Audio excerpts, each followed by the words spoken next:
Wednesday, July 8th. I'm Rim. I'm Scott. And this is Geeknights. Tonight, we talk about one of the greatest games in the history of gaming until they fucked it up, Tribes 2. Let's do this. Warm today. Warm yesterday. Even warmer today. Man, was it warm. I mean, I'm not one to complain. I love it. Do not get me wrong. I am not complaining about it being warm. I love it to be about 99 degrees and dry. I think it's been pretty clear that when we say warm today, we're not complaining. And when we say woman, we are complaining quite a bit. Yep. But it was really weird. I was in Florida. It was warm. I got off the plane in New York.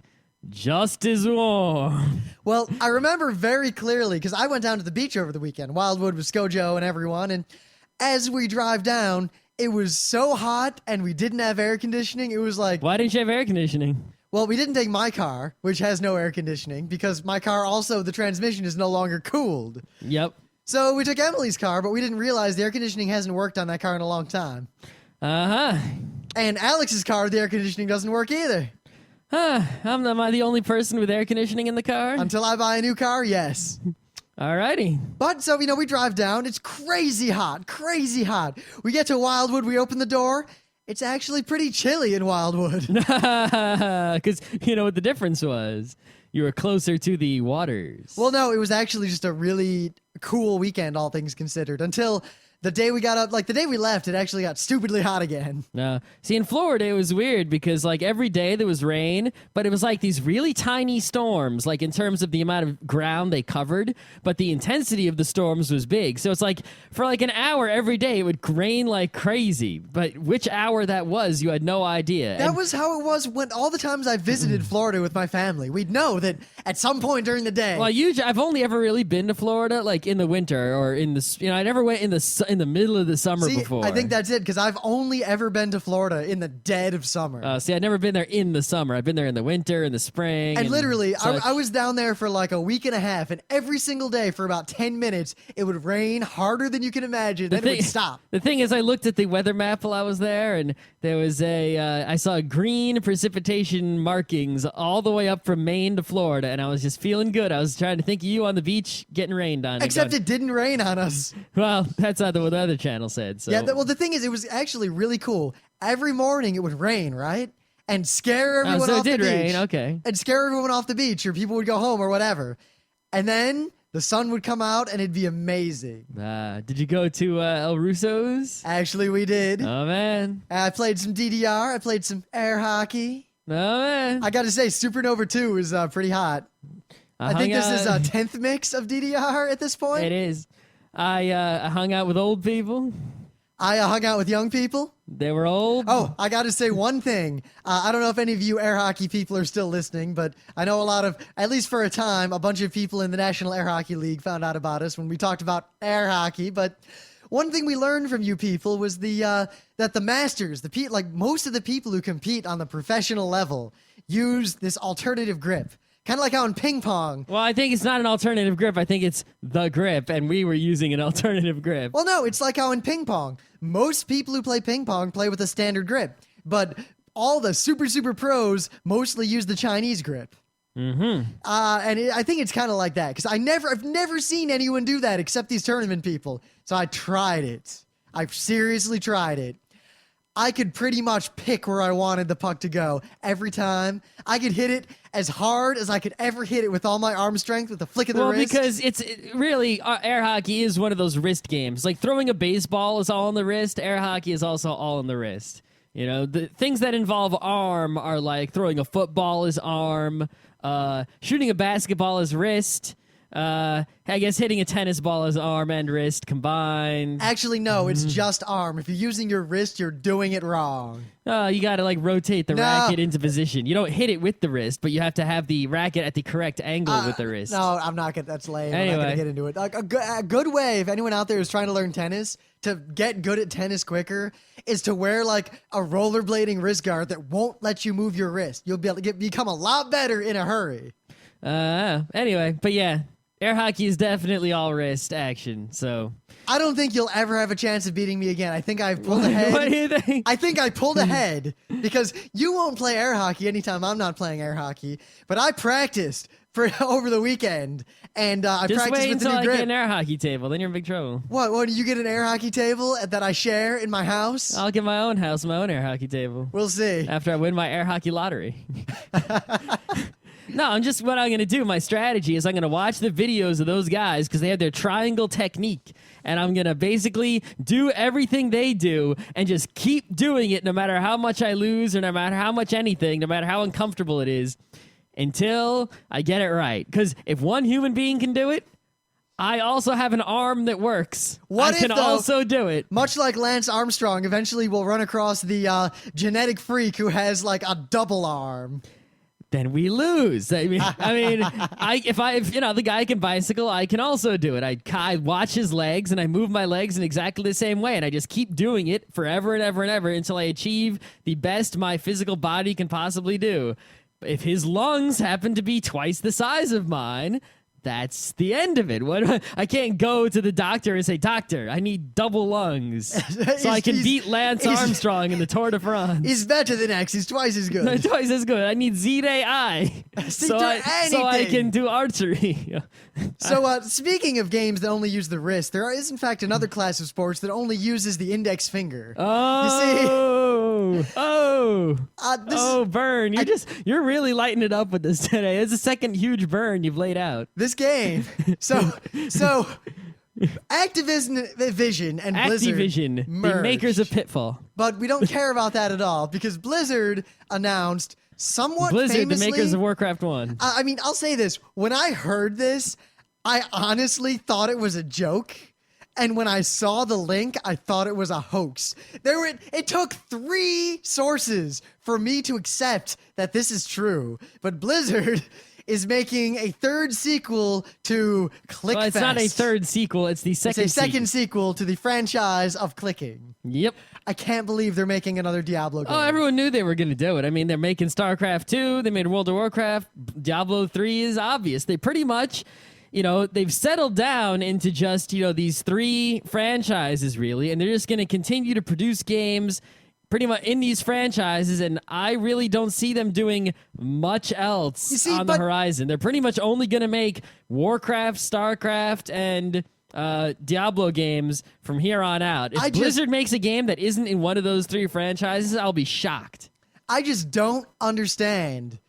I mean, Diablo 1, I'll put it this way, and some of you might get riled up about this, but Diablo 1 was a shit game. Well, I never played was Diablo. A shit game. I never played Diablo 1 because I was in the PC gaming area at the time, but I had like a shitty PC and I didn't buy it or what. I don't even remember, but it was a game I never played, but I saw and it was really popular and I knew it was popular, but I didn't play it. When Diablo 1 came out, some of my friends played it. In fact, a lot of the people I knew played it, but I mean me and all the smart people I knew, we saw the game, we played it at other people's houses a little bit, and we realized right away that Diablo is the equivalent of playing Hero Quest alone, by yourself, in your mom's basement. The only difference is that sometimes in Diablo, you would cheat. People cheated Hero Quest. Yes. No, but I mean, Diablo 2 came out when I was like late. It must have been 99, I think, because I was late in the high school years. I had a better computer, my Pentium 3450,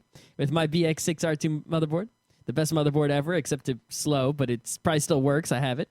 And Diablo 2 came out, and I actually had money at that time, so I said, I'm going to buy it. And at the time, it was pretty good because you know what? Unlike a lot of other nerds at that time of my life, I hadn't really played Hero Quest. If you said, what's Hero Quest? I would have been like, that sounds familiar. I have no idea what it is. Scott, Diablo 2 didn't come out until 2001. No way. Sorry, 2000.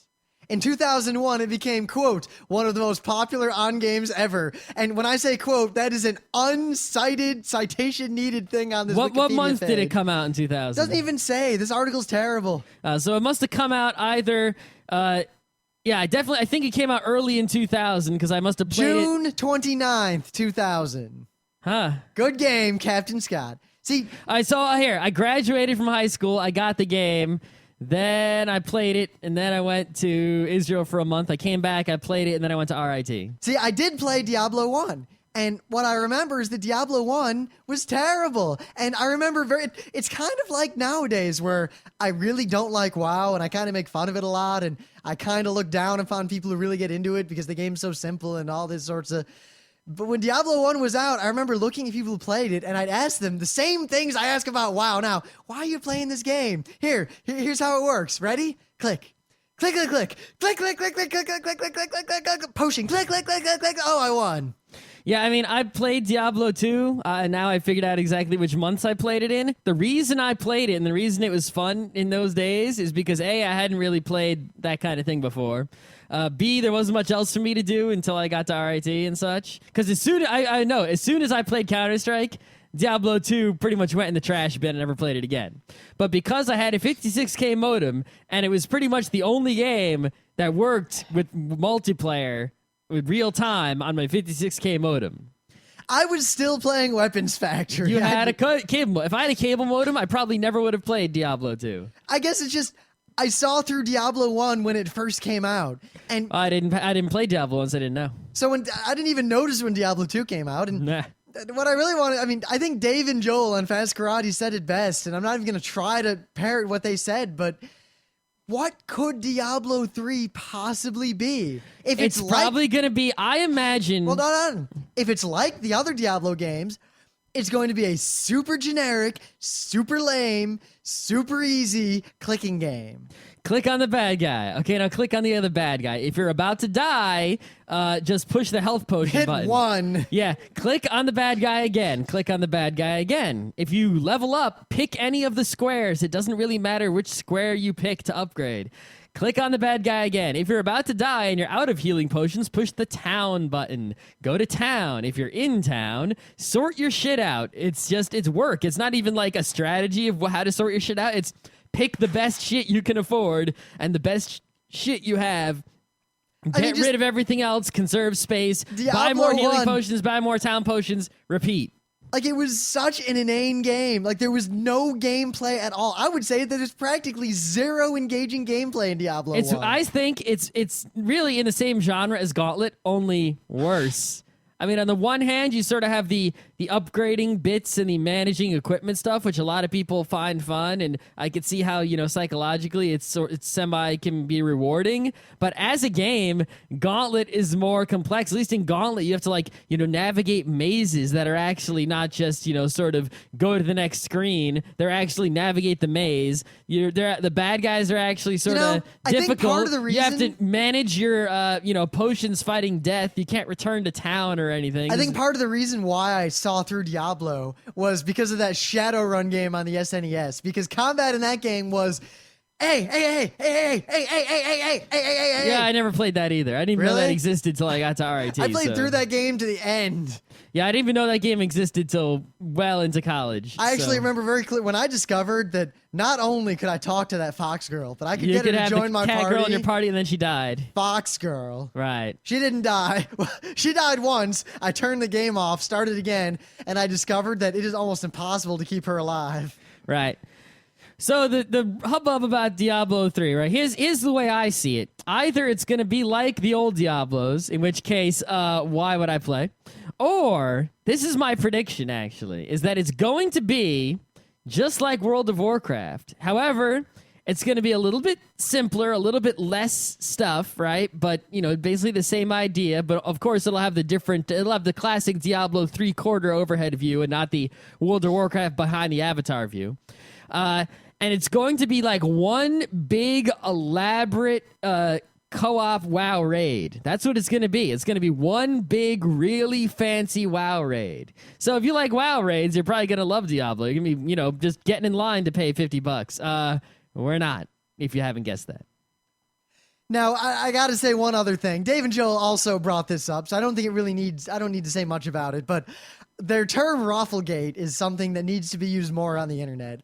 The fact that people are seriously and earnestly complaining about the fact that the new Diablo game looks good and looks different. Well, this is one thing. That's actually one thing. While I was playing Diablo 2 and before I decided it was stupid back in the day and played Counter-Strike instead, I was actually angry at the game because everything was dark and like there were no colors and it was hard to see bad guys and tell things apart, and a lot of bad guys are the same bad guy, only a different color. And it was really like, I understood that like, hey, you know, the darkness sort of goes along with the Diablo theme, but really it made the game sort of ugly and hard to play. And now that the game is actually colorful and the bad guys aren't just the same bad guy with a different color and all that shit, and people are complaining about that, yeah, okay. Actually, that's one thing that I can guarantee is probably the only thing that's good about Diablo 3 is that there's actually colors. The real question that's on everyone's mind, I think, is whether or not the chat gem is going to be there.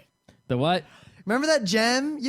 This is a big part of the Diablo mystique or experience. All right. There was that gem you could click on in the chat screen in Diablo 2. I don't remember. I didn't really chat. People freaked out about that thing. Yeah, I'm gonna spoil the game for you all. It didn't do anything. Okay. It had no effect on the game at all. Oh, all right. Not like those buttons in Raptor Call of the Shadows that did do something. I never really chatted. I mostly clicked on bad guys. So once again, you had the opportunity to play a cheating version of Click Hero Quest online, but instead you chose to play it by yourself. I played it with other people also. I just didn't chat. So they might as well have been bots then. Well, no, because basically what you would do is you would go online, right? And they had two sets. Or like Battle.net? Well, no, they had two sets of servers, right? They had the Battle.net and they had the and the open, right? And the Battle.net, there was no cheating. Yes, there was. Well, technically, there was supposed to be no cheating because there were Blizzard servers that were controlled. That were completely full of cheating BS. Of course. But I would go in there and I would get killed and I'd be like, fuck this. Because on the Battle.net, it's like when you died, you died. It was serious business, right? And then they had the open Battle.net, which was sort of like, do whatever the hell you want. We don't give a shit. And you could actually bring your character from your single player game into that action. And I would go in there and I would just kill nubs and take all their shit. That way I could get a lot more shit with a lot less clicking. And that's what I did with the online action. We get a lot of people arguing with us all the time about issues sort of like what we just said about Diablo and World of Warcraft, where we're talking about how, oh, games got to be a test of skill, games got to have strategy, games got to be hard, or else it's, not a game, it's crap, it's, and people fight with us over this. They're like, oh, no, it's fun. I don't care if it's not a fair, even game when they change the Team Fortress 2. It's still fun. I like it. You can't tell me I don't like it, whatever. And people really, really have a hard time understanding exactly what we're saying. And I think maybe this little article that showed up might help you understand a little bit. Basically, this dude is complaining. Well, I don't know if he's complaining, but he's basically saying that game developers sort of, the way he sees it, game developers have this idea that games have to be strategic games, right? Which is what we say, right? And he thinks that, all game developers, since they like strategic play, put something that at least appears to be strategic play into pretty much all their games. And what he's saying is that you can make games that don't have strategic play, games that are not just a series of interesting decisions or skill tests. And there's nothing wrong with that. And there's a lot of games out there that are sort of would be good if they would just not try to be strategy or not try to include strategic elements. And on the one hand, I agree with him. And on the other hand, I disagree with him. Because on the one hand, I'm someone who really likes strategy games first and foremost. Right? And there are a lot of games out there that either pretend to be strategy games and aren't, or just aren't.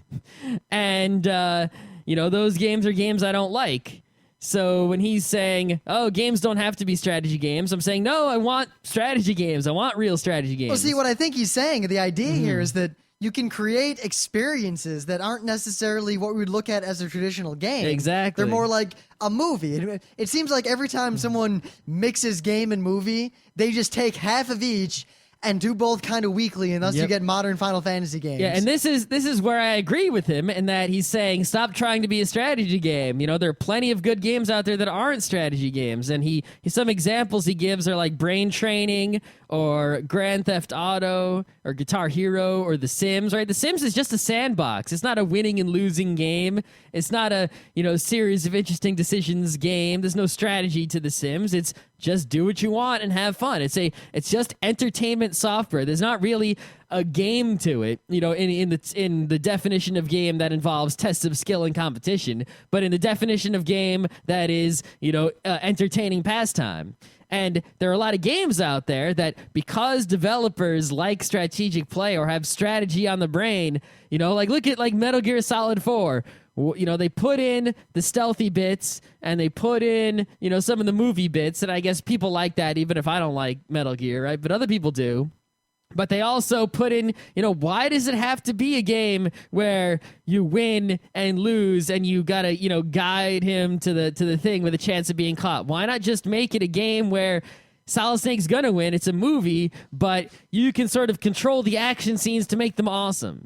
People... Or maybe even you could lose, but it's kind of like if you took a Final Fantasy game and it was mostly the decisions and talking with characters that changed the story in different ways. You mean an adventure game? But then you could still have combat or something like that, but maybe only the so-called boss fights, not get rid of the leveling and up. Instead and of the combat being fight or cast this magic spell, the combat would be much simpler decisions, such as, attack, run away, or, be on guard or surround, much fewer, simpler commands that were more of a choose your own adventure thing and less of a manage lots of I do know that this sort of bits. thing is very, very popular in Japan. Yeah, I mean, that Utena game for the Sega Saturn is basically just a choose your own adventure book, right? With multiple possible endings. Right? Chrono Trigger is actually close to it if you take the combat out. So, I disagree with this guy in that I like strategy games. I want more real strategy. If you haven't noticed from past Geeknights episodes, that's what we like. Well, that's partly the reason why, despite all the German board games we know, most of them sit unplayed. Yeah, because while there is a strategy there, it's not much in many of them, or none at all.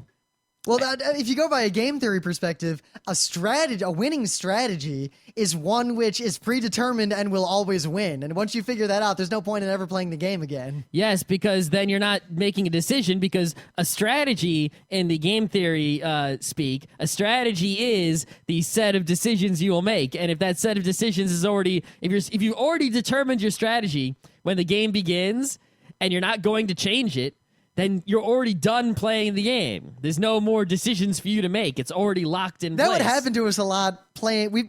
Me, Scott, and Alex would play Puerto Rico over and over and over again one summer. And it got to the point where we would play about, 10 rounds in, and we'd stop and pretty much agree, yep, Alex won this one. Let's start over.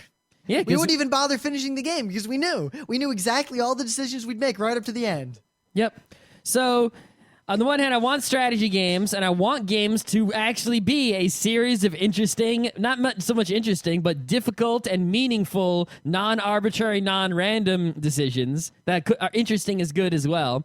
Entertaining is also good. Throw all those in there.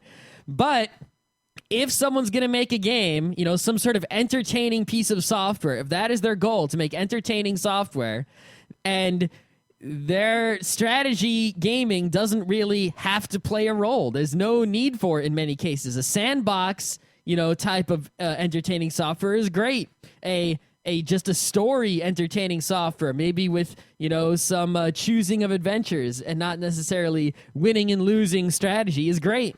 And people need to sort of embrace that and stop trying to ham-fist bad or fake strategy into everything, So yeah, this is an interesting read. You should check it out.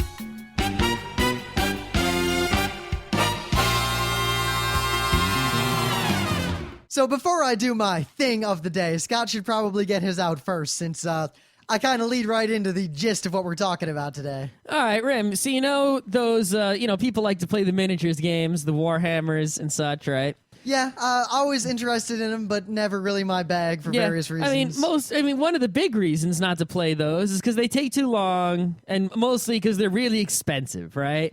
And if the only thing holding you back is the expensiveness, right? Even after you buy your miniatures, let's say you even buy the paints and the brushes, and you do the whole thing, right? There's still the expense of the terrain, right? Now, there's a lot of ways to get terrain on the cheap, going to the craft store and whatnot. But here is the cheapest way of all to get the highest quality terrain of all. Papercraft terrains. Oh, yeah, it's about time. Of course, now here's the thing. There's only 3 terrains, at least on this page, but I'm sure this is something that's going to take off quite a bit. And these terrains actually don't look like they're supposed to be used for, say, a Warhammer. They look like they're supposed to be used for, say, D&D, because it uses miniatures now. Because it's like, wood crates. Here are some 1 inch by 1 inch by 1 inch wooden crate paper crafts.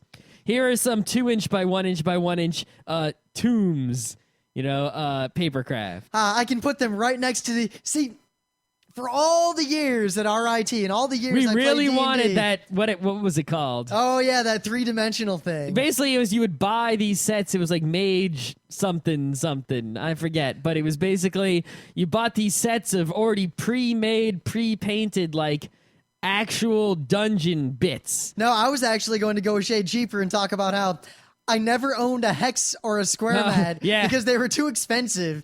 And then finally, after all these years, randomly I found one for really, really cheap. So I bought a gigantic one. The offset one, right? Yep, we used it once. And then Burning Wheel happened, and I have yet to even unroll it in almost a year. We could play some BattleTech.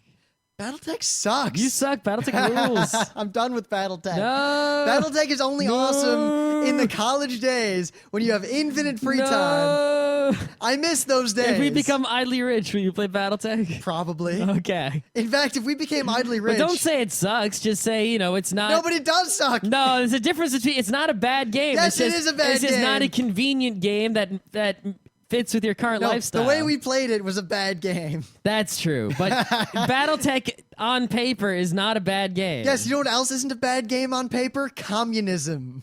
It's a good game. Anyway. This is not a good actual. I mean, you wouldn't want to rule the world with BattleTech. That would suck.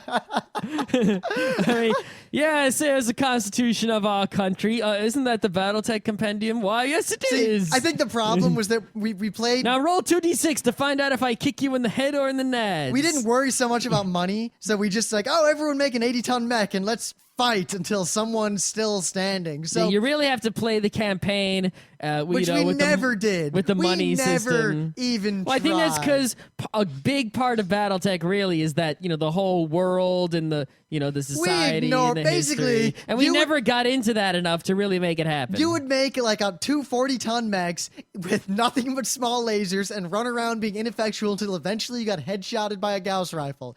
Meanwhile, I'd make one 80-ton mech that had as much Gauss rifle as it could. And I basically couldn't get over armor. the fact that my strategy worked so well in MechWarrior 2, but never worked in the board game. Because in the board game, everything was kind of broken. I basically would just sit there with a Gauss rifle, only front armor, one jump jet, just so I could turn around really quickly in case someone got behind me. Yeah. And a targeting computer, and I just brace myself and fire. Yeah, you're not really allowed to use the targeting computer in a lot of things. All right, anyway.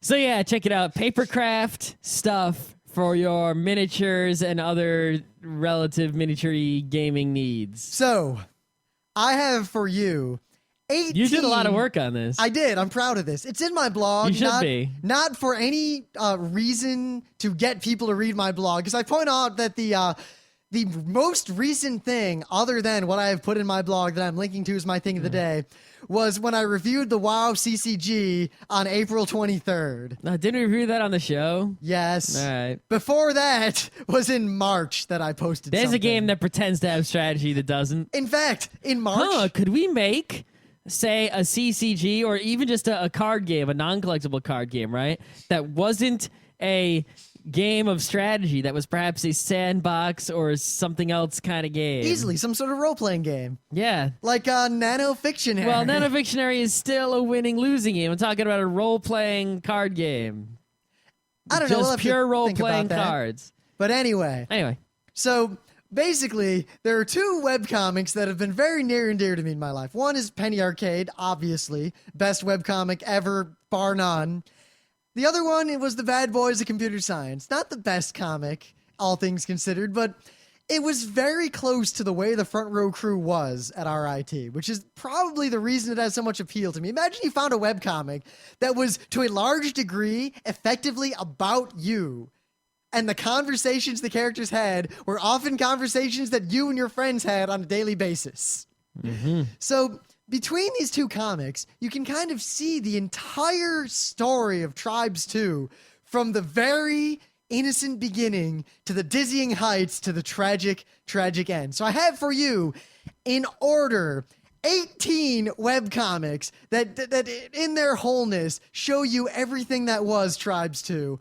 I almost cried making this because I look back and much like Tycho said, I think I can account for a full quarter of the gaming I've ever experienced and remembered and enjoyed as being a result of Tribes 2. I mean, I was reading the latest volume, the printed volume of Penny Arcade, I think is number 5, The Case of the Mummy's Gold. And in it, Tycho said that a full 15% of his fond gaming memories come from Tribes. And really, I'm really feeling that there's a big, because there was a Tribes, whatever the fuck it wasn't really Tribes 3, it just sucked.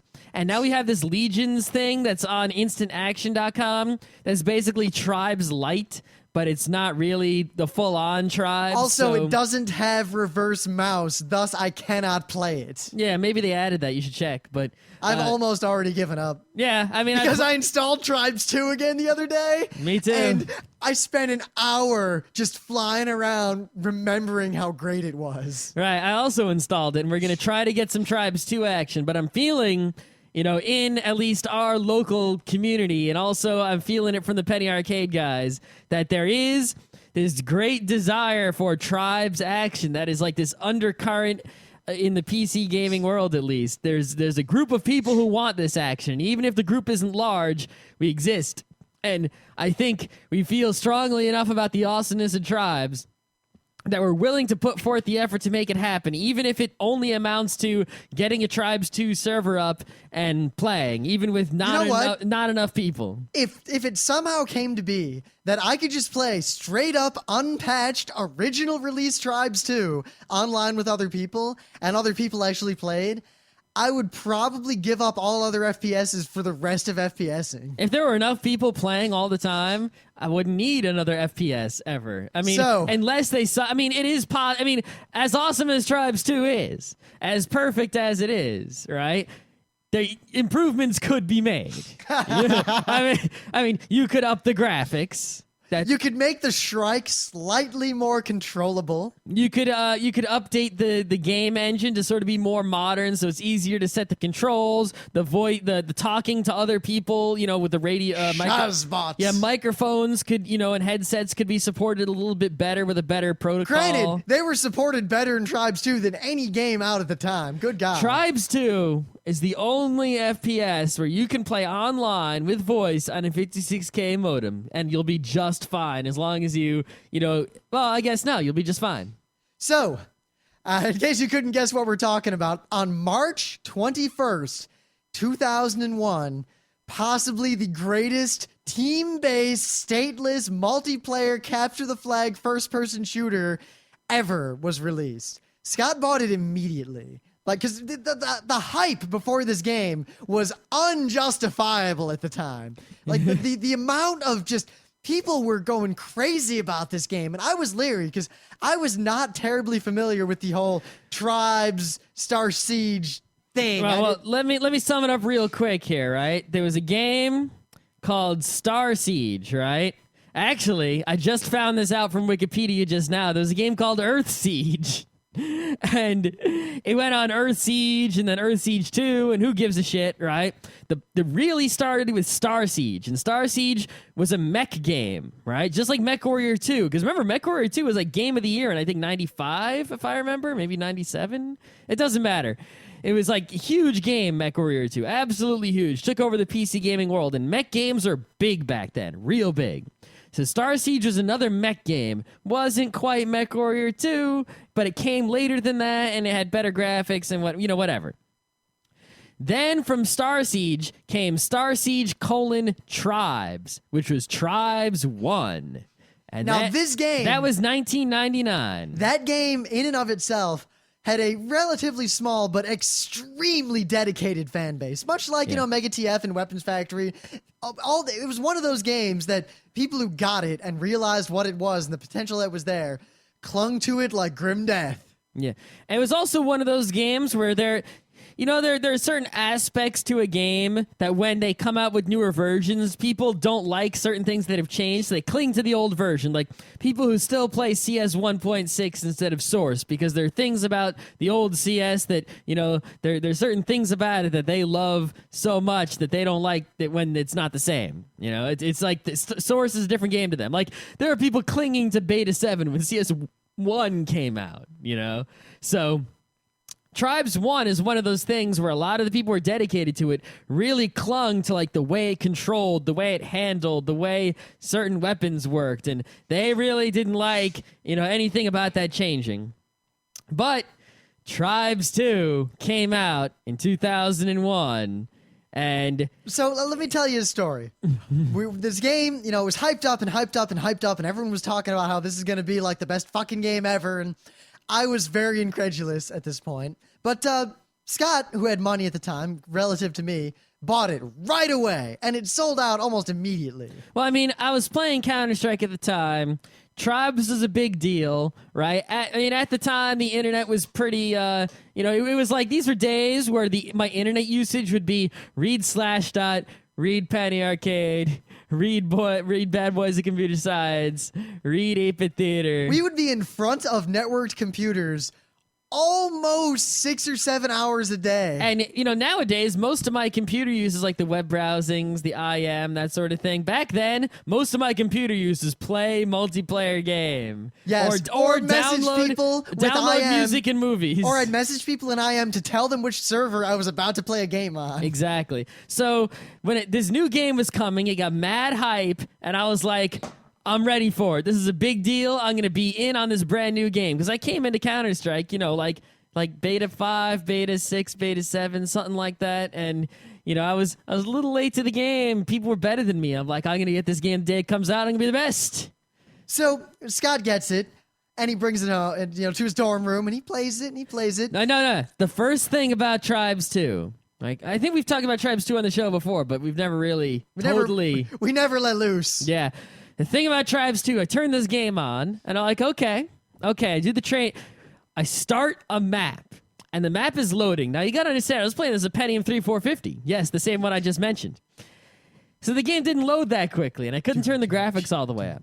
But when a map was loading, and you were waiting, it built up this music, like ding, ding, ding, ding, ding, ding, ding, ding. And then as soon as the map was loaded, like this guitar, like Full Metal comes in, like dun, dun, dun, dun, dun. And this game built you up and psyched you up for kicking some ass like no game since Doom. Pretty much. Because, Doom was the only other game that I can think of that ever did this, and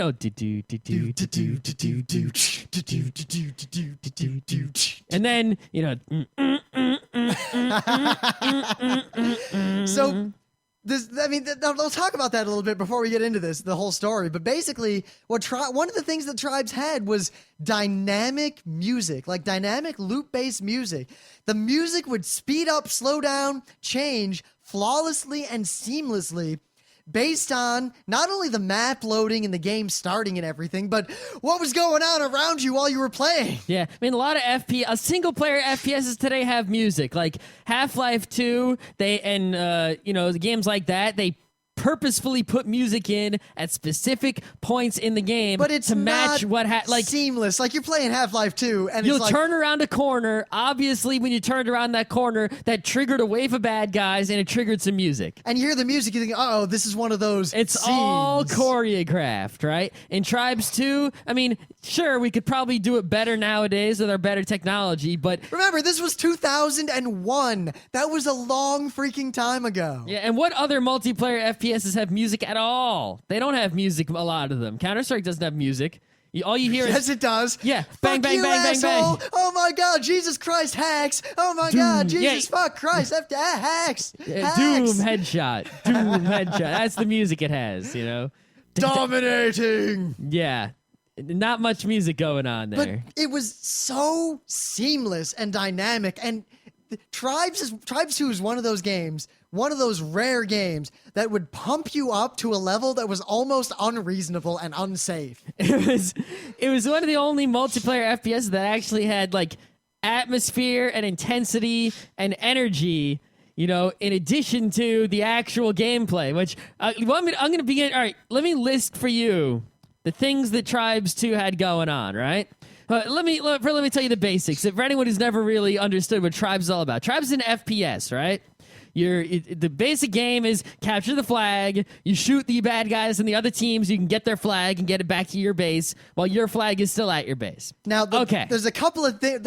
It made a lot of really big leaps in terms of what an FPS was. Now, the second thing you have to know about Tribes is that the maps are big. Really, really big, like huge. We're talking if you walk from your flag to their flag and no one interferes with you, if you just walk, hold W and just walk, it might take you a good 10, 15, depending on the map. It could even take in your heavy armor. If you're in heavy armor, it could take the whole game for you to walk to the other base. The map is so big, especially if there's a hill to walk up. Oh, you'll be there forever. You might not even be able to walk up the hill. All right. They're outside of their buildings, and because the maps are so big, they're not all complicated buildings. Like a game like Quake 1 or 2, all the maps are sort of in structures, In Tribes, that's outside and inside. Inside a building, the buildings are actually relatively complex buildings with hallways and tunnels and ups and downs. And it was just seamless, as in there's this big world, hills and trees and all this stuff, and your base is there with a bunch of open entrances, and inside the base are the generators and hallways and all your shit. It wasn't like, say, Descent 3. Descent 3 had outside and inside, because it was a free space sort of 3D shooter. You can go outside and inside, but the outside, it's almost like you could feel and you knew the game engine was switching when you went outside or inside, even though it was a seamless move. You could tell the game was changing what it was doing internally. Tribes 2, it was the same game outside or inside. It was the same thing.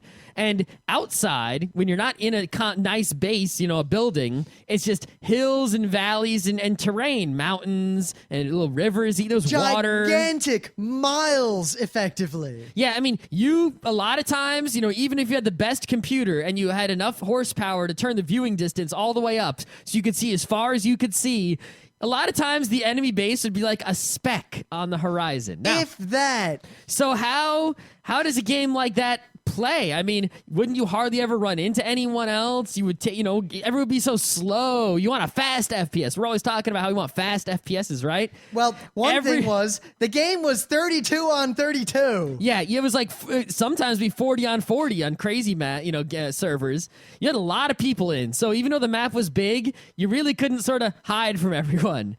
2, everyone had a jetpack. So you could go real fast. And I realized that's one thing that these FPSs that we like the old Quakes and the Tribes have, that even Counter-Strike doesn't have, and that not only was shooting skill-based, but moving required more than just pushing the button to move. I mean, look at Counter-Strike. Moving requires nothing. The You've game got is duck, entirely... jump, strafe, and forward and back. Counter-Strike is click on his head before he clicks on your head. Yeah, moving in Counter-Strike is standard FPS moving.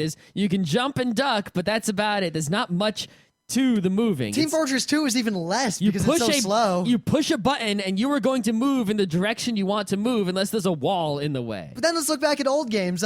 Action Quake was so fast that moving was critical, not just for shooting and dodging, but just for aiming and everything. There were also maneuvers to execute, like rocket jumps and grenade jumps, and there were, the most grappling hook. Yeah, the most difficult maneuvering I can think of in Counter-Strike is in Italy when you try to jump up the crates to get in that window.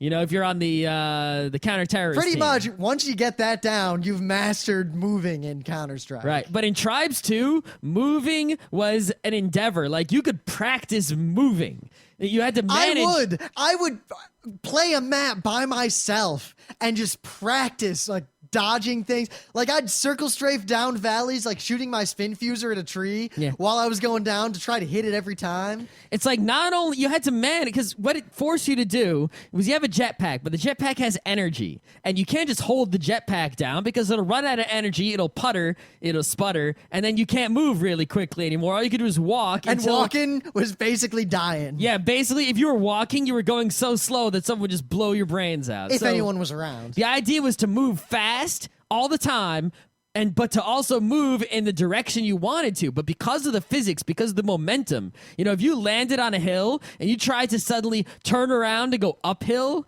that you basically slowed yourself down to a stop if you did it wrong, and you'd get killed. So this led to crazy, amazing fights between people where like two people are coming up a hill, they see each other. There's some sort of posturing. One guy like drops around the hill, but then turns around and chucks a bunch of grenades up. On the other hand, if someone sees you land on a hill, they can just shoot below you on the hill, knowing that if you want to keep your speed, you're going to have to move downhill. So they shoot downhill from you, and by the time their shot gets there, you've hit it and you've died. Now, because of all this and the way you'd move, you kind of jet, run, jet, ski, jet, run, and all around. Skiing was a technique of going down hills to, with skis in quotes. You didn't actually have skis, but you would use the jetpack and the jump button in a way to build up an incredible velocity to which and if you did it properly, you could traverse extreme distances, which you need to do on these incredibly large maps in a very short amount of time. But only in places where the terrain let you. I mean, well, you had to do it properly. I mean, good player can, keep speed on more different varieties of terrain, but also know the map and guide themselves along the terrain, to more advantageous positions. But don't get us wrong. This wasn't like bunny hopping in the old Quake games. This was built into the game. They even told you, this is how to ski. Yeah, in the tutorial, the only single-player component of Tribes 2 were these 3 crappy tutorial missions. Wasn't it 5? I don't remember, but they basically say, push the button to ski down this hill, dumbass, and you'll learn how to go fast. But the end result of all that, the way movement was that when people were fighting, it had this incredibly gritty, like realistic, militarily, like it felt so real and so immersive. Okay, so you had this jetpacks, the skiing, the big terrain, the big maps. What else did you have? Well, let's talk about vehicles a little bit. You want to talk about? All right, so there are 3, 4. All right, the vehicles were we can get into all the details later, but the fact that this game had a large number of vehicles that were critical to strategy and incredibly well designed, and the game useful. The game was basically to the point where... I mean, now the one problem with the vehicles was they controlled sort of crappily. They controlled better than Half-Life vehicles, but not as well as, say, Halo or Unreal Tournament vehicles. So the control on the vehicles... It was the best at the time. I got around it by writing a script, and I actually used a joystick when I piloted vehicles. Yeah, but considering what we have today, it's not perfect. But regardless, the vehicles in every other aspect besides controlling them were beautiful. Absolutely beautiful. And also, they weren't like... It's not like, oh, they're 100% necessary because, like, you just can't get over there. But they were very strategically interesting. You would have strategies like... You'll send a bomber, and a bomber, remember, needs a crew of 3, including the tail gunner, the bomber, and the pilot. Right, okay, so here, these are the vehicles. This is the hover bike. The way the hover bike works is if you are in light armor, because you could have light, medium, or heavy armor, right? And you're not carrying a heavy pack. Right. You could get on the hover bike, and the hover bike let you go on the ground only, but it let you go ludicrously quickly without, having to, use your jetpack or anything. I mean, it was so fast that, more than once, I would see someone who wasn't that good at the game come flying toward our base at high speed, not be able to slow down in time, slam into the wall, and die. Yeah, it was stupidly fast. Like, if you wanted to go from here to there as quickly as possible and you were in light armor, the hover bike was the way to go. I would often take the hover bike and a satchel charge, which is a big bomb on my back, drive the hover bike straight across the map, jump off the bike while at full speed, maintaining the momentum with the amazing physics engine, use the jetpack to get into position, drop the bomb on their flag or in their generator room or somewhere, continue at the ludicrous speed, turn around on my escape route, and as soon as the bomb was set, boom. And I would spend like games just doing that repeatedly to harass the enemy the whole time while everyone else got the flag or whatever. But yeah. There was the tank, the ground tank, which was it was a tank, and it required a crew of 2. and it was great. Well, it was a little bit slow, but it was That was the point. It could get stuck on bad terrain, so you had to drive it carefully. Oh, driving, like you could also, there's a mini base that was this gigantic rig Yes. you'd have to drive out On there. the back You know of how the- many times I'd be trying to drive Oh, that right, somewhere? the base. And I'd drive it like up a hill, and then I wouldn't make it, and it would fall over backwards, explode and kill me. So anyways, let's talk about them one at a time here, right? We don't need to go into depth. That's why I'm I kind of wanna skipping go into some over. depth. We'll go into depth later. Remember, you're just trying to overview all the things Tribes 2 had. Oh, okay. So, all right, so there's the tank. There was the mobile base, which you would basically drive it out, then deploy it, and it would stay in one spot, and it was sort of like an outpost for your And dudes. if you want an idea of like the kinds of like the way this game would work, you would often have a base go out there with like a 2-tank escort, and you would have a full 8 or 9 players like milling about or doing stuff all around this mobile base, like just doing the kinds of things that you would expect troops to be doing in a real war.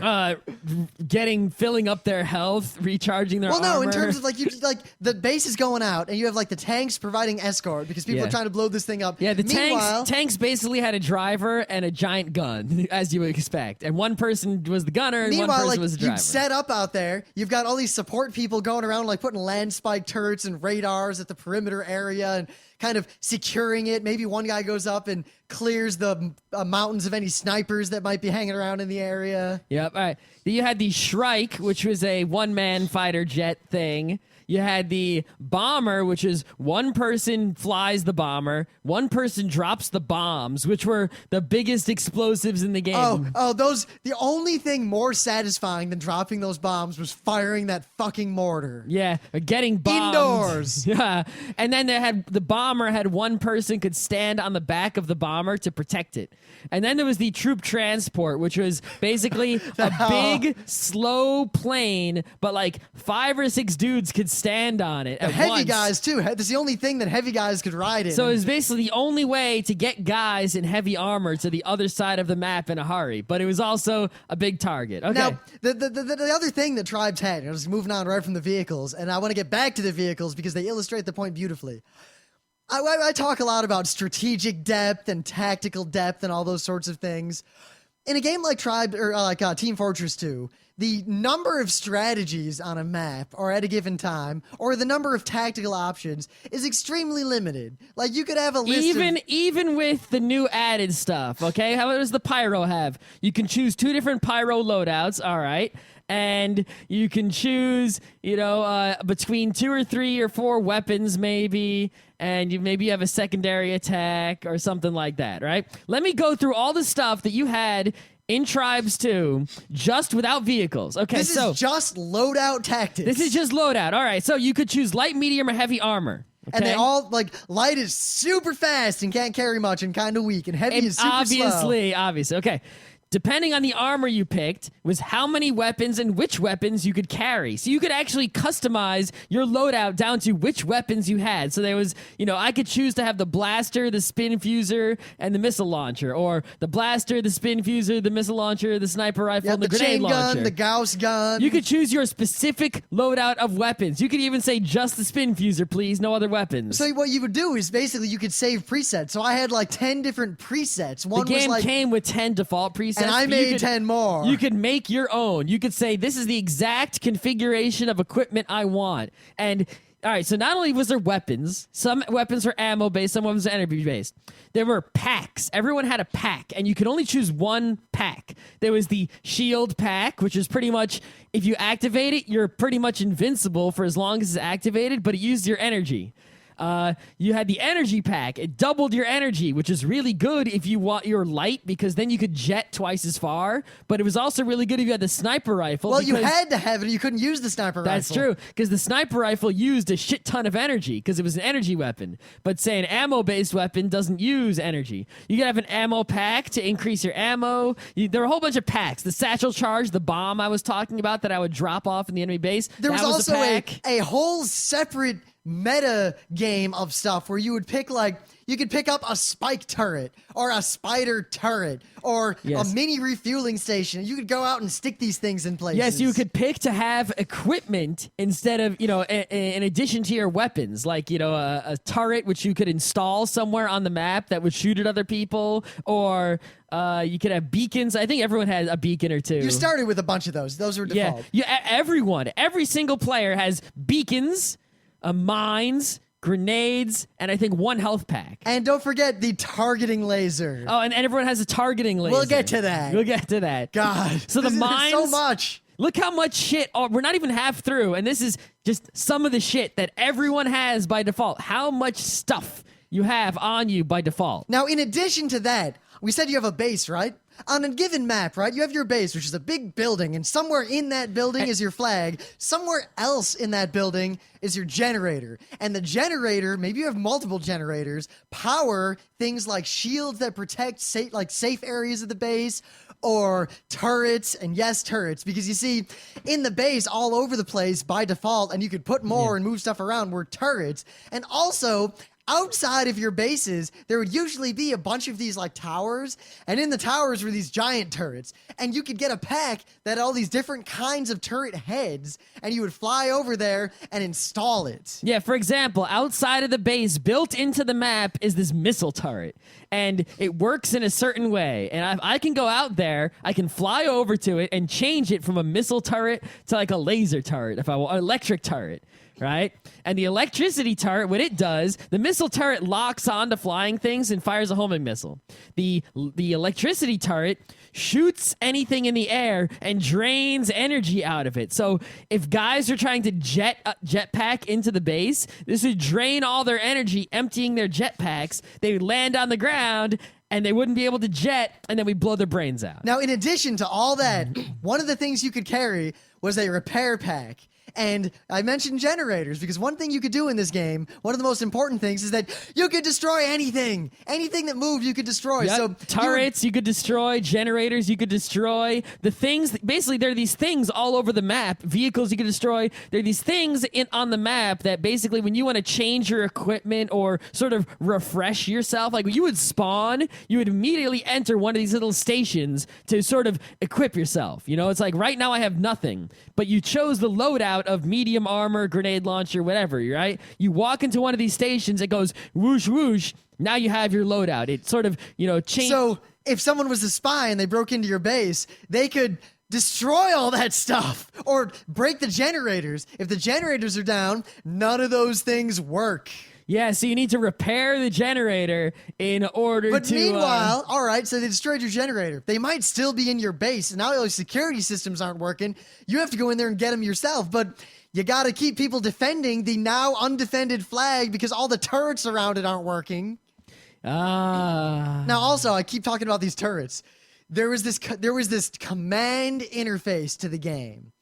Anyone could look at it at any time. The way clans would play is they'd have their clan leader. I still don't believe this. Clans played this way. Clans. Yeah, you never played with a clan ever. Clans played this way. Yeah, what clan did you play with? Look on YouTube before I see some videos of it. There's this interface. There was the interface though. That would show you everything you could see, because another thing you could put on the map were radar installations, and you also started with radar installations. Well, there were built-in radar installations, sort of like, just like the turrets that are built into the map, but just like the turrets, you could deploy little tiny turrets, by hand. You could also deploy little sensors by hand. And but you out there also provide, wherever you were, provided a radar radius, and also, if a Shrike was flying, Shrikes provided this wide radar, so you could have a Shrike flying around the map as recon. Yeah. And in the map, because it was so big, you were always the good guys. So you'd see, anytime there was an ally anywhere in the distance, you'd see a little green triangle that would kind of give you a bearing on where they were. If an enemy was in radar range, you would see a red triangle. If no radar saw them, unless you saw them with your own eyes, you couldn't see them. And furthermore, there's so much to this. If you went into that control thing, you could see anything that any radar could see on this big map. And you could give orders to people from that map. You could also select any turret that your team controlled and take it over and run it manually. So if there's a giant missile turret that's built into the map, you could take manual control of that turret to shoot at guys instead of letting it do its own thing. So between the radar and these turrets and the vehicles and repairing and Oh, these and by the way, packs- if your generators go out, you have no sensors, which means you won't be able to see on your heads up. You know, like someone's name would be above them. Like if you were on the other side of a hill, you're basically looking at dirt, right, as you're climbing this hill. But if there's a bad guy on the other side of the hill and you have a radar nearby, you'll see his name, sort of floating over his head, but you'll know he's on the other side of the hill. You have radar. Just like in Counter-Strike, you even have radar a lot of times, right? But if your sensors are down, you didn't have the radar. So imagine if your generators go out, you have no radar, you have no sensors. Now you don't know where bad guys are. They could be in your base. You don't even know where. I'm in your base, killing your dudes. And you don't know where I am. I'm just hiding.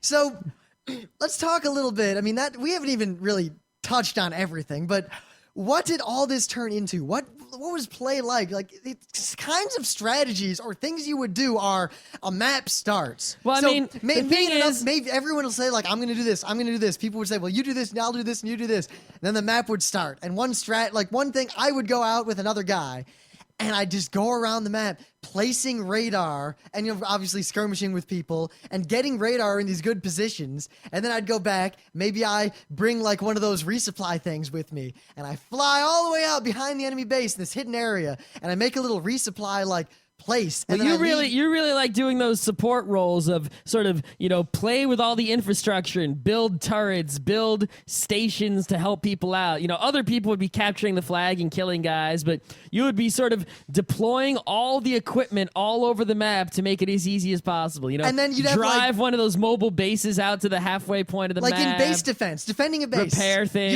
You'd always have like one or two people who I guess were your engineers who would go around placing and maintaining infrastructure. You'd have two or three more people who, like, maybe one heavy guy who stands near the generators and guards them. And engineers weren't like TF2 where it's build a turret and a dispenser and that's it. Engineers were, all right, there put was two lots spider and clan lots turrets of stuff near the flag. Now I'm going to go place these 3 radars and then, oh shit, the north sector turret is down. I got to go repair that.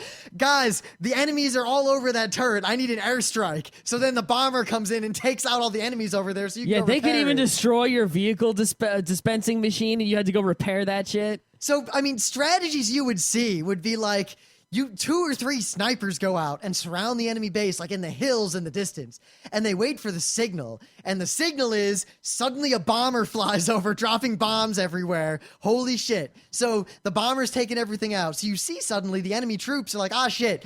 And you see them go into their vehicle thing to get some strikes to go up, basically fighter jets, and take out this bomber. Mm-hmm. Oh no, the snipers kill everyone who goes anywhere near that vehicle dispenser.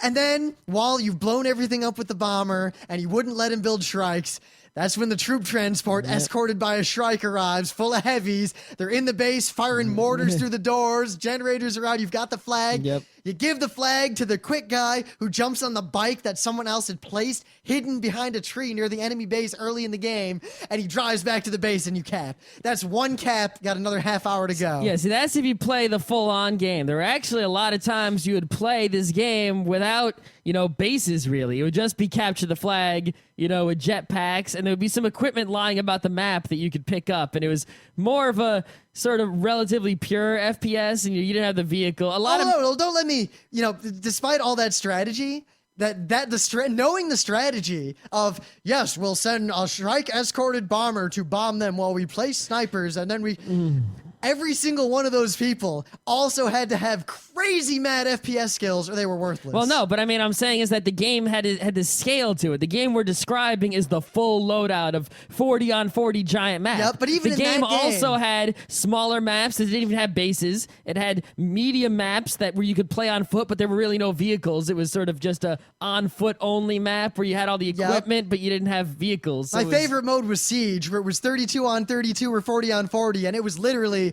one team attacks this base, one team defends this base. One team would be on top of the hill, and one team would be on the bottom of the hill, and you'd be one team is pure offense and one team is pure defense, and that's it. There's also rabbit mode, which would be get the flag and hold on to it as long as you can. All the sort of fun things you can do with an FPS. Yeah. But in terms of just the pure FPS side of it, whatever, if you're doing the crazy, like, I am the part of the second squad that attacks as soon as the generators are out from the rear mountains, blah, blah, blah.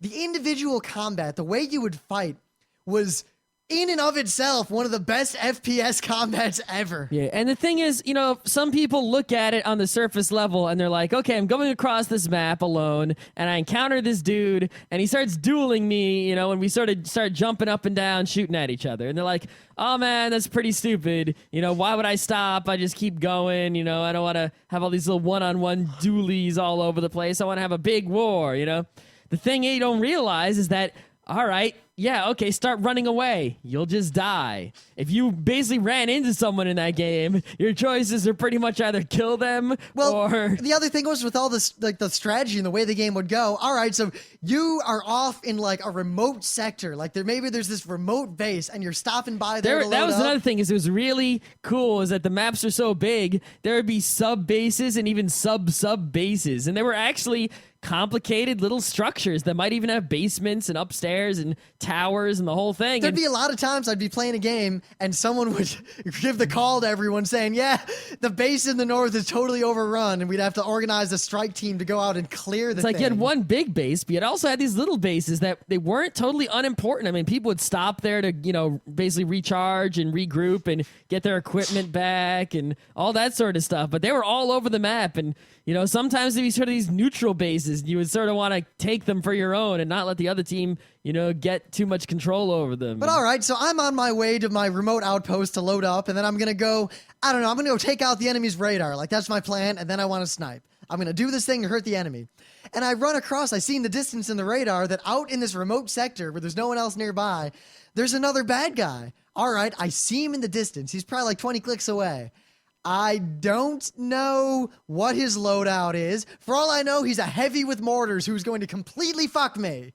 I don't know, heavy with mortars, if you get close, you can get him easily. But if you're... Well, the thing is, a heavy with mortars, if you're just a light, all right, he's also heavy with plasma and spin fusers. That's true. And you don't do damage to the him. plasma will fuck you up. But the thing about... Let me explain the mortars, all right? Everyone in the game has a laser targeter. Every single person. And what it would do is if you target something... Well, the way it would work is you would choose the weapon. So I say, what it would do, and then you say what it would do and start talking. You aim it and you shoot it. And suddenly... You paint a target. Everyone knows how that works. No, but everyone can see this gigantic, incredibly bright green laser going from you to what you're aiming at. It is so obvious. It is like everyone in the universe can see this laser when you fire it. It is like, oh... There is no hiding when you pull this thing out whatsoever. The thing is, what it is you paint a target. And anyone else on your team... If they are, whatever weapon they're wielding, if it is a weapon that could hit that target, it'll show in the sky a reticle. And that is with that weapon. If you aim at that reticle, you will hit whatever that thing is. It really only at. worked with the mortar. No, it also worked with the missile. And the missile and the... And at close range, it worked with everything else, too. Did it really? I didn't think it worked with anything else. Like, only if you had line of sight. Like, the spin fuser wouldn't show you where to shoot if you couldn't hit it. I thought it was mostly used with the mortar and the missile. Well, those are the things you're supposed to use. And the missile for. really locked onto things. Like mostly the missile was mostly for locking onto things in the air, and it could lock onto anything in the air on its own. The missile could only lock onto something that you had radar sight on. Right, if you had radar on it. That's what I was about to say. Yes, but it could also lock on anything that was targeted with a laser targeter.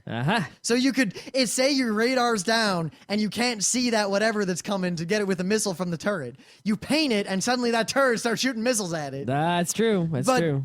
The thing that was so satisfying about that mortar is that you'd always have a few guys with the mortars or something. And the mortar in this game is basically you can only have it if you have heavy armor.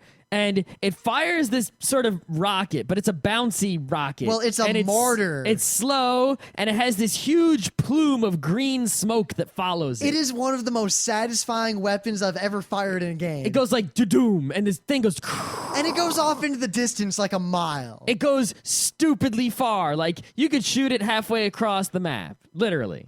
So what you would do is someone say the enemies built their that drivey their rig. They have a remote base set up somewhere and they're doing stuff there. So your little sniper guy says, "Hey guys, I'm gonna paint that base. You ready to destroy it. And everyone says, yes, Shazbot, let's go.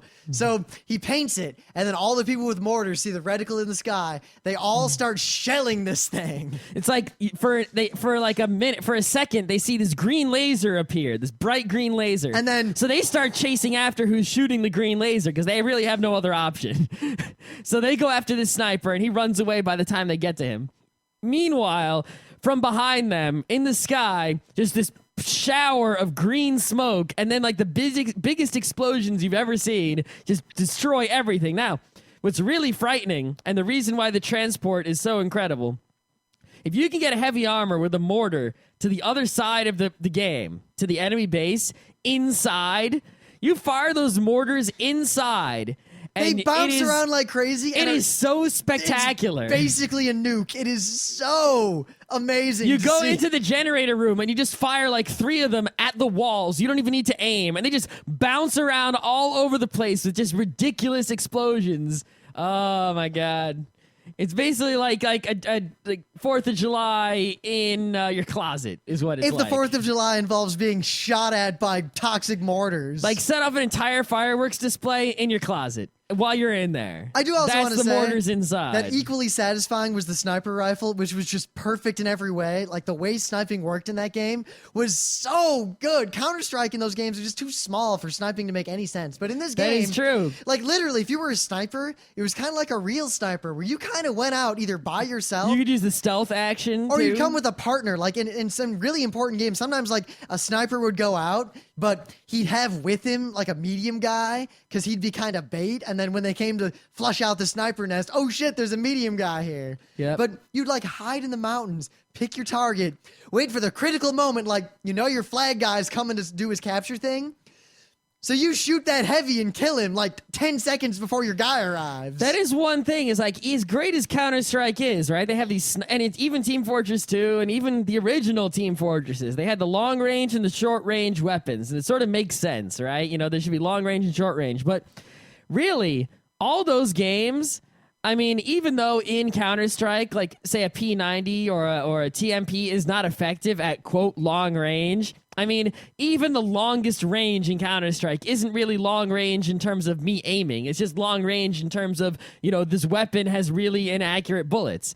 In Tribes 2 is one of the only games, or Tribes in general, where it long and short range actually makes sense because the map is so big that 90% of the weapons are completely useless. I mean, you cannot fire a spin fuser across the map and hope to hit anything. It's just not going to happen. You really have to use a mortar or a sniper rifle or maybe a missile if you can lock on, and that's it. Unlike the plasma gun, if you're more than, say, like a little bit away from what you're shooting at, it's useless. It is a short range only weapon, and range makes sense, and it actually means something, which is not true for any other FPS I can think of. Now, if you need any indication of, I guess, how immersed into this game we were, at least how immersed I was, this actually happened. This is something that happened so literally and so exactly as I'm about to describe it that it's a little embarrassing. But I scared the ever-living shit out of my roommate. Because I was playing this is a good story. So when you play Tribes, like turrets lock on, and they make this noise like zzz, and that noise was so like.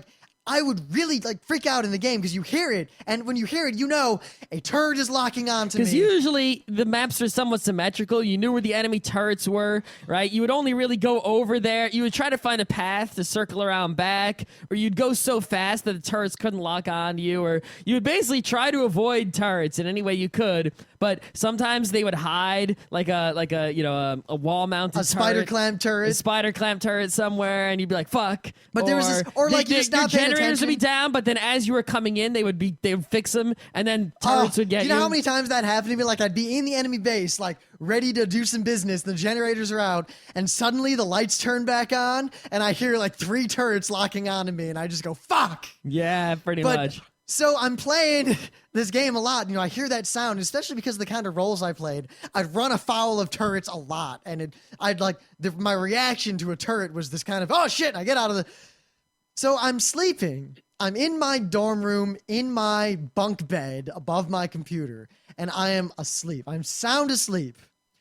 And I'm woken up by the exact sound that turret makes.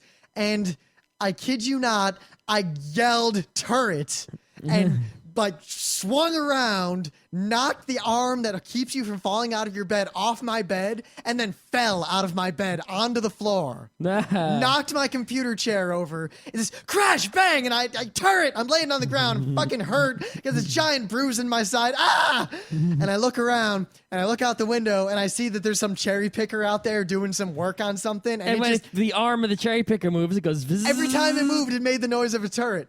And then I look up and I see my roommate staring at me, and he says, "Are you okay?" And I say, "False alarm." And I went back to bed. I had a bruise for like a week. Yeah, that can happen. We would walk around campus just going... Well, I mean, we had to go in order to get back to the dorm room quickly enough to play more tribes. I mean, Scott bought the game right away. I saw the game, and I went out the next day. I bought like the second to last copy at that Best Buy. The GameStop was sold out. And I had so little money at the time. Sold out on pre-orders even. Of a PC game at a GameStop. I spent money. This is 2001, right? I spent money that I was intending to spend on textbooks.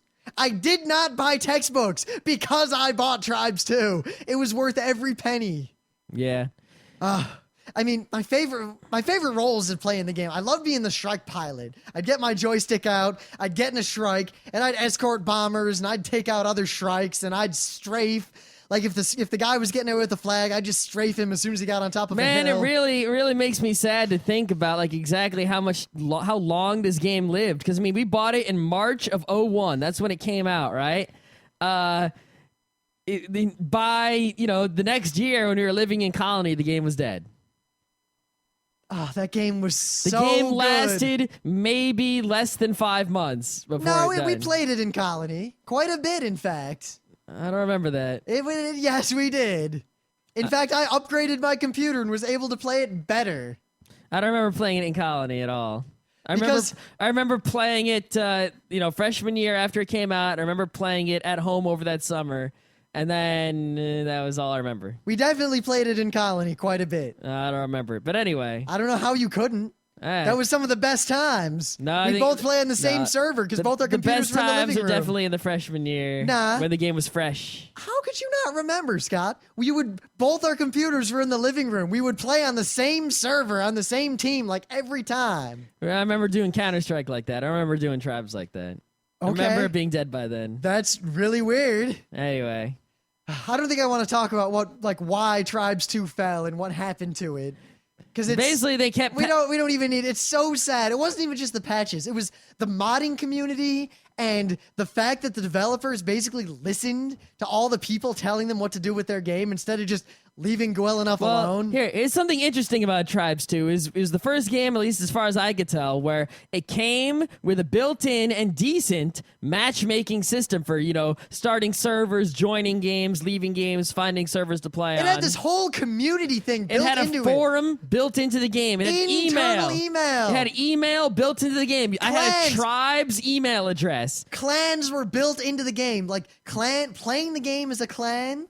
Your clan leadership and all that stuff and voting and everything was built into the game. We had an RIT logo in the game on our clan. Like, the tiger and the whole thing was in the game. You can go to our RIT clan page if it was still up, right? And people could join and leave the clan, and you could pick the clan leader and vote and kick in the whole chat rooms even for the whole everything, a whole gaming community built into the game. Not like games today where if there's a community, it's on the website, it's separate. This was... your tabs in the game were pretty much list of servers, chat room, your email, the forum, your clan. It was crazy. And the problem is they paid attention to that forum and they did what people in the forum asked. And that ruined the game. But that game was just so good. It was so good. I mean, look at how many webcomics there are about this game. I mean, in a short, I spent about 10 minutes and I found 18 webcomics about Tribes 2. If I'd included Tribes 1, and this is about only 30. 2 webcomics, Bad Boys of Computer Science and Penny Arcade. I didn't even look anywhere else. You didn't even look at any other gaming webcomics. Maybe there's some PvPs about it. Maybe there's some, I'm sure there's plenty of other gaming comics out there, right, that have Tribes 2. I mean, if I were to rank FPSs, and that's just comics. It was pretty just much comics. It's pretty much Tribes 2, Weapons Factory, Counter-Strike, Mega TF, Natural Selection. That's fucking it. Action Quake. All right. So there was also like some mods to Tribes 2. They were all awful. Well, there was there was the legacy one that was like. So it would play more like Tribes 1, remember that? Yeah, that was in the dying days that started picking up. Yeah, stuff like that. There's a lot of reasons that Tribes 2 started to collapse. I mean, patches didn't just make the game worse, they actually broke the game. Like, at least 5 or 6 of the patches they released actually broke the game to where it would not start. Yep. And then suddenly no one was playing Tribes because they'd broken the game. And the only way to fix like it was to uninstall. There was a huge number of servers and number of users when the game was brand new, and within a few months, it was actually hard to find a full game of 40 people. But the best times are when those servers are full. It lasted longer than a few months. I remember very distinctly. It was still being played, I guess, later. Considering you don't remember us playing in Colony, you really have no right to talk. I don't remember it being played in Colony. Anyway, yeah, Tribes 2. I don't know what else to say. So anyone who thinks that Team Fortress 2 is a good FPS, you don't know what you're talking about. Good God. If you've never played Tribes 2, if you've never played a full game of Tribes 2. I mean, a lot of people who played Tribes 2 didn't even realize all the stuff that could be done. I mean, I did not know there was the clan interface for like the commanding troops until about a month after. I clicked on something. Most people played and never used a grenade or a mine at all. They didn't realize they had them. But everyone has them, and they're super important. They're actually different kinds of grenades. They're flash grenades and explosive grenades and the whole thing. They're different kinds of mines too, I think. I forget which kinds though. Okay, we're done. I'm just gonna start going crazy about this game. Yeah. I love Tribes 2. Tribes 2, all of Tribes 2 combined is like when that one time we played Crystal Chronicles over the course of an entire weekend. Yeah. It will live in my heart as some of the greatest gaming I've ever had. So we're trying to get Tribes 2 going again. We got the client worked out. Somebody in the forum posted like a how-to thing. So I followed it, and I got the game to work. I just need a server to play on, and we're in business. Because the authentication servers and all that stuff are down now. See, what you need to do to play is you need to play the single-player LAN mode. But then when you're on the server selection screen that looks for LAN servers, you push the insert key on your keyboard, and you type in an IP address, and that allows you to play on remote servers. But you need to know the IP address of the servers, and I haven't been able to find any. So if someone can find a working Tribes server, because I found some websites that were like, here's an IP address for a Tribes 2 server. No, the server's not there anymore. So anyone could set up a server or knows where a server is at or anything. We're working on it. This, especially with the current schedule of Geeknights, we will probably if and when this comes up, we will schedule a time and we will play Tribes. But you can set up the client as a how-to, and you can download the game for free and the whole thing. So.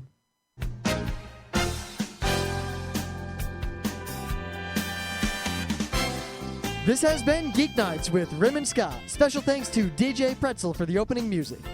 Be sure to visit our website at www.frontrowcrew.com, where you'll find show notes, links, our awesome forum, a link to our Frapper map, and links to all the RSS feeds. We say feeds plural because Geeknights airs 4 nights a week, covering 4 different brands of geekery. Mondays are science and technology. Tuesdays, we have video games, board games, and RPGs. Wednesdays are anime, manga, comic nights. And Thursdays are the catch-alls for various rants and tomfoolery. You can send us feedback by email to geeknights@frontrowcrew.com. Or you can send audio feedback via audio. Just click the link that says Send Me an Audio on the right side of our website. If you like what you hear, you can catch the last 100 episodes in iTunes or in your favorite podcatcher. For the complete archives, visit the website, which has everything. Geeknights is distributed under a Creative Commons Attribution Non-Commercial Share-alike 2.5 license. This means you can do whatever you want with it as long as you give us credit, don't make money, and share it in kind.